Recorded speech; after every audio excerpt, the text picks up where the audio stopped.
Where are we at, Danette? Hey, we are in Pasadena. Pasadena? What happens in Pasadena this time of year?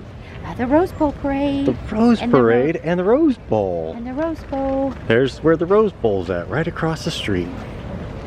But what are we doing here right now? We are coming to look at the floats. Are you serious? You can do that? You can do it. Wow, is it free? No, it's a small fee for a ticket. Oh. Hello. We're here with my mom and dad. They're walking in front of us.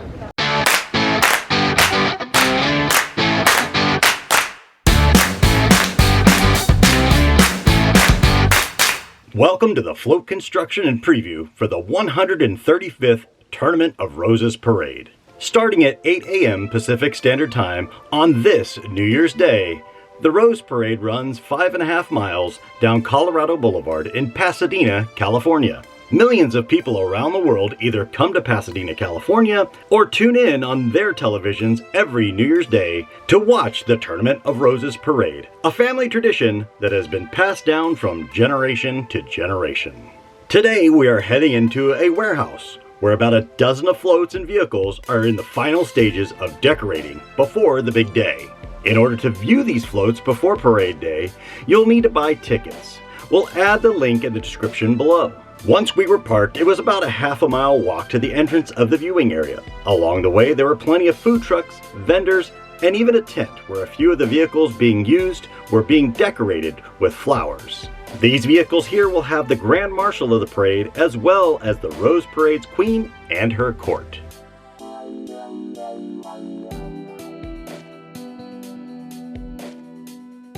When we turned the corner, we came to the line to get in the warehouse where all the magic takes place.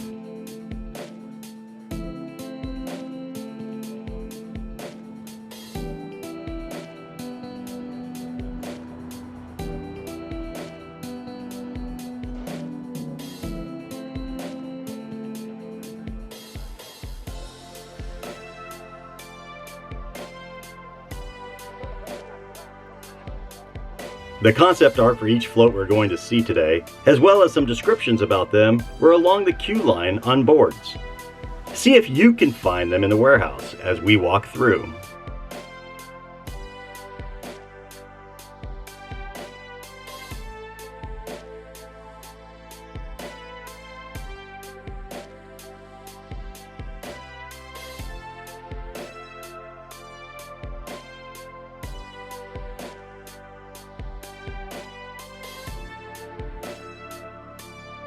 Pasadena's Valley Hunt Club started the first Rose Parade in 1890. They gathered horse-drawn carriages covered in flowers.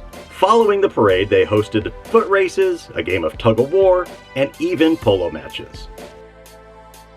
Old Town Pasadena's parade brought in over 2,000 spectators and participants. Club member Professor Charles F. Holder, after seeing so many flowers decorating the carriages, declared the name for this parade that will be forever known as the Tournament of Roses Parade. Over the next few years, the parade began to add marching bands and motorized floats, and even more activities such as bronco busting, ostrich races, and even a race between a camel and an elephant. Soon they began constructing grandstands for the spectators to sit in, and on January 1st of 1902, 12 years after the parade's creation, the first football game was played. This game was considered the first Rose Bowl game, a tradition that has stood the test of time. The teams for this year's Rose Bowl are Michigan and Alabama. Teams traditionally build floats to showcase their spirit.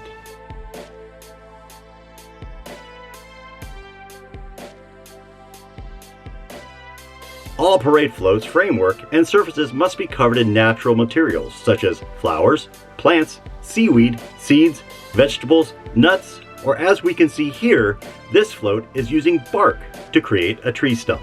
No artificial colors, artificial flowers, or artificial plant materials can be used on anything. Everything has to be directly as Mother Nature created it. The only modifications allowed are the grinding or crushing of the natural materials.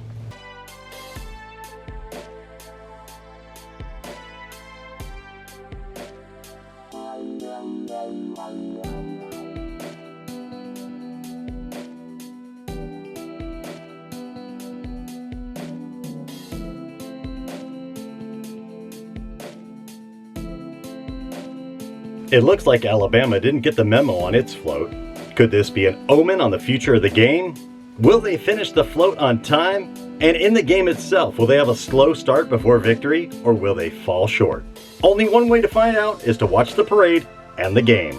We hope you enjoyed our 2024 Rose Parade Floats preview. Didette and I, along with my mom and dad, as well as Dory and Loki, wish you all a Happy New Year.